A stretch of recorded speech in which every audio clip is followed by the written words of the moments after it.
Assalamualaikum warahmatullahi wabarakatuh. Selamat jumpa kembali dengan saya Dwi Mayantaraspati. Bagaimana kabar semuanya? Semoga dalam keadaan sehat walafiat. Nah, pada video kali ini saya akan membahas mata kuliah akuntansi pemerintah pusat. Ya. Nah, apa sih akuntansi pemerintah pusat dan apa bedanya dengan akuntansi pemerintah daerah? Oke, kalau akuntansi pemerintah pusat fokus pada pencatatan akuntansi untuk satker-satker yang berada di bawah langsung instansi atau kementerian pusat. Itu. Jadi, kita akan mencoba melihat bagaimana cara pencatatan dan juga jurnal-jurnal yang digunakan. Baik, untuk pertemuan pada video yang pertama ini, saya akan membahas tentang aset tetap.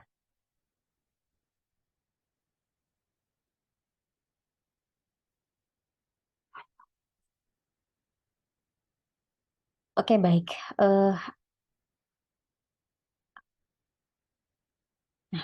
Ya, kita bahas mengenai aset tetap pada akuntansi pemerintah pusat. Untuk materi yang akan disajikan terkait aset tetap ini terdiri atas yang pertama klasifikasi aset tetap, lalu bagaimana pengakuan dan pengukurannya, kemudian yang keempat penyajian dan pengungkapannya, kemudian yang berikutnya akan kita coba sajikan contoh kasus mengenai aset tetap ini.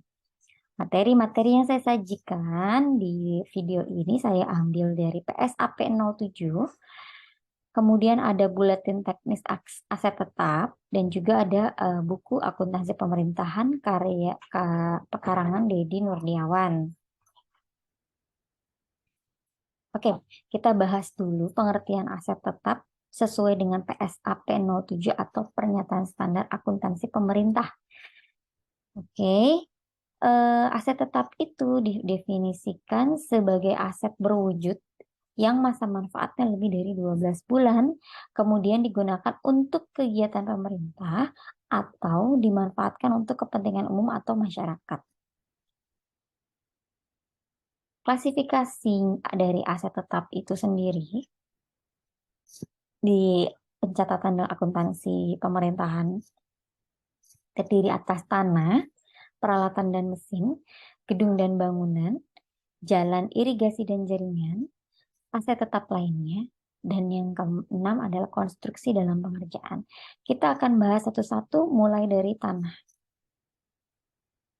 Nah, tanah klasifikasinya adalah satu, tanah untuk gedung dan bangunan. Yang kedua, tanah yang bukan untuk gedung dan bangunan tetapi digunakan untuk jalan, untuk irigasi, untuk jaringan, untuk fasilitas umum seperti lapangan, kemudian juga yang dijadikan lokasi hutan, juga pertanian, dan juga tanah yang digunakan untuk perkebunan. Nah, tanah diakui saat manfaat ekonominya dapat diperoleh dan nilainya dapat diukur dengan handal. Ada beberapa kriteria. Yang pertama, sudah tentu harus berwujud. Yang kedua, mempunyai masa manfaat lebih dari 1 tahun atau lebih dari 12 bulan. Biaya perolehannya bisa diukur secara andal. Dan pembeliannya dilakukan tidak untuk dijual, namun untuk digunakan baik dalam kegiatan pemerintah maupun untuk kesejahteraan masyarakat. Nah, tanah diukur sebesar biaya perolehannya. Biaya perolehannya bukan hanya dari harga tanahnya, tapi juga biaya-biaya yang terjadi untuk memperoleh tanah tersebut. Misalnya, biaya pembuatan sertifikat, biaya pengukurannya, biaya pematangan, dan biaya-biaya lainnya sampai si tanah itu siap untuk dipakai. Nah, terkadang ketika pemerintah membeli tanah itu ada bangunan tua yang menyertainya. Nah, nilai bangunan tua ini juga harus dinilai walaupun nanti bangunan tua ini akan dimusnahkan. Oke, bagaimana kemudian jurnalnya? Jurnalnya adalah menggunakan akun aset tetap tanah dan di kreditnya adalah kas di kas umum negara kalau pembeliannya dilakukan secara tunai. Nah, namun terkadang terkait tanah ini ada beberapa permasalahan dalam kepemilikannya. Yang pertama adalah tanah tidak ada bukti kepemilikan yang sah tapi dikuasai oleh pemerintah. Nah, maka dari itu biasanya pemerintah masih berusaha untuk mengurus sertifikat atas tanah tersebut. Oleh karenanya, tanah tersebut tetap dicatat pada neraca pemerintah. Oke, dan diungkapkan secara memadai pada catatan atas laporan keuangan bahwa tanah tersebut belum memiliki sertifikat. Kemudian yang kedua, jika dimiliki oleh pemerintah tapi digunakan oleh pihak lain. Nah, maka tetap harus dicatat pada neraca pemerintah dan juga diungkapkan dalam catatan atas laporan keuangan. Kondisi yang ketiga dapat terjadi juga misalnya antar entitas digunakan oleh entitas yang lain, entitas pemerintah yang lain. Maka yang mencatat adalah entitas pemerintah yang memiliki bukti kepemilikan atas tanah tersebut. Dan yang terakhir, kalau misalnya perlakuan tanahnya masih dalam sengketa, tetap dicatat pada neraca pemerintah, namun harus diungkapkan secara memadai di catatan atas laporan keuangan.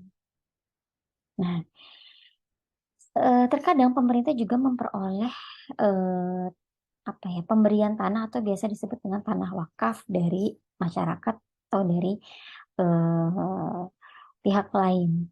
Nah, tanah wakaf ini tidak disajikan sebagai aset tetap tanah di neraca pemerintah karena pemerintah tidak memiliki atau tidak menguasai tanah wakaf tersebut.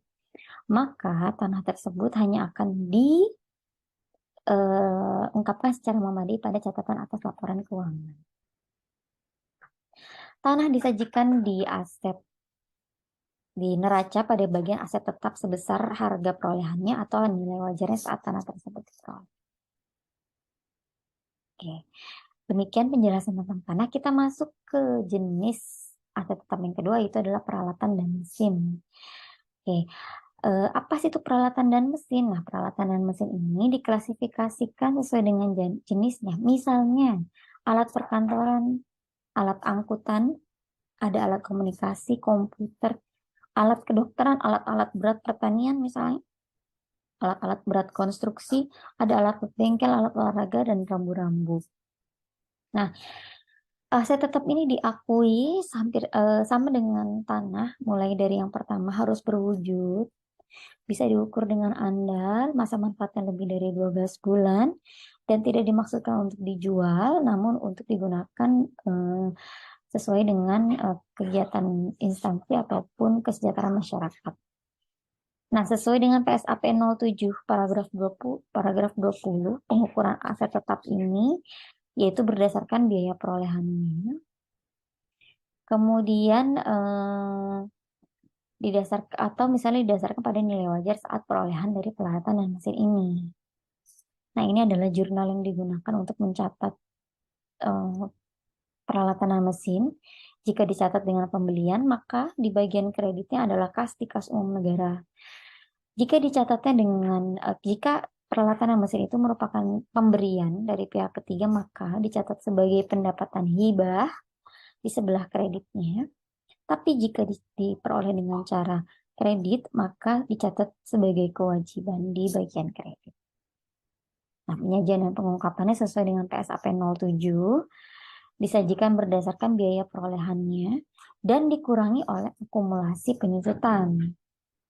Ya, peralatan dan mesin akan ada di neraca bagian aset.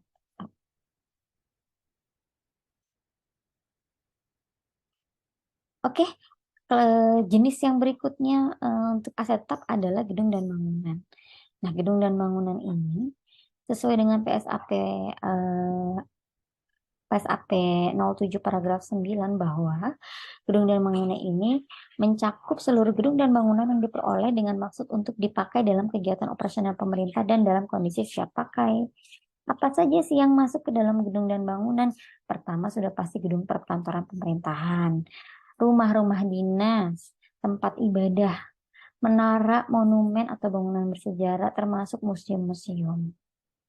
Nah, diakuinya sama seperti aset tetap lainnya, berwujud masa manfaatnya lebih dari 1 tahun, dapat diukur secara andal, dan juga dibeli tidak dimaksud untuk dijual. Bagaimana pengukurannya? Gedung dan bangunan ini diukur sesuai dengan biaya perolehan. Ya, jadi kalau misalnya gedung dan bangunan ini diperoleh dengan cara dibangun sendiri, maka dicatatnya adalah ketika sudah selesai dibangun dan sudah siap untuk dipakai. Yang masuk ke dalam harga perolehannya mulai dari biaya konstruksi, atau misalnya kalau misalnya beli yang sudah jadi berarti biaya harga si gedungnya. Kemudian termasuk IMB, pengurusan notaris, pajak, dan lain-lain itu semua masuk ke dalam harga perolehan gedung dan bangunan. Akunnya itu menggunakan aset tetap gedung dan bangunan. Kalau dibeli dengan apa namanya dibayar secara tunai berarti kas umum negara. Kalau misalnya diperoleh dari pemberian pihak ketiga maka dicatat sebagai pendapatan hibah di kredit, dan jadi kalau misalnya di apa namanya diperoleh dengan secara kredit berarti di bagian kredit adalah kewajiban. Nah, kemudian gedung dan bangunan ini disajikan di neraca bagian aset tetap setelah dikurangi dengan nilai penyusutan. Yang keempat, aset tetap berikutnya adalah jalan, irigasi, dan jaringan. Nah, akun ini nih yang membedakan akuntansi pemerintah pusat dengan akuntansi komersial. Ya, apa sih yang masuk jalan irigasi dan jaringan? Yaitu termasuk misalnya jalan raya, jembatan, bangunan, irigasi, instalasi air bersih, pembangkit listrik, jaringan air minum, jaringan telepon, jaringan listrik, dan lain-lain. Nah, pengakuannya juga masih sama seperti aset tetap lainnya. Oke. Nah, jalan irigasi dan jaringan ini biasanya diperoleh dengan melalui pembangunan, baik pembangunan yang dilakukan sendiri maupun pembangunan yang dilakukan oleh kontrak pihak ketiga. Diukurnya dengan cara apa? Diukurnya itu dengan biaya perolehannya. Biaya perolehan ini adalah seluruh biaya yang dikeluarkan sampai si jalan irigasi dan jaringan ini siap untuk dipakai. Gitu. Terdiri dari apa aja? Terdiri dari biaya-biaya yang dikeluarkan semuanya, dari mulai membangun sampai kemudian siap untuk dipakai. Bagaimana dengan pencatatannya? Menggunakan akun aset tetap jalan irigasi dan jaringan, kemudian dikreditkan ke kas umum negara.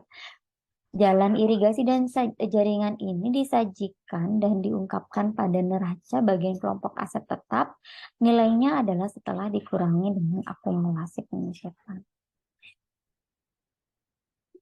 Oke, baik. Demikianlah 4 jenis dari akun aset tetap. Nah, kita akan bahas lagi 2 jenis lagi aset tetap. Dan juga kita akan membahas mengenai contoh kasus, tapi tentunya pada video yang berikutnya. Nah, video untuk kali ini cukup sampai dengan jalan irigasi dan jaringan. Bagi kalian yang ingin mengetahui lebih lanjut mengenai aset tetap dan juga contoh-contoh kasusnya, kalian bisa nonton di video berikutnya. Terima kasih telah menonton, semoga bermanfaat. Assalamualaikum warahmatullahi wabarakatuh.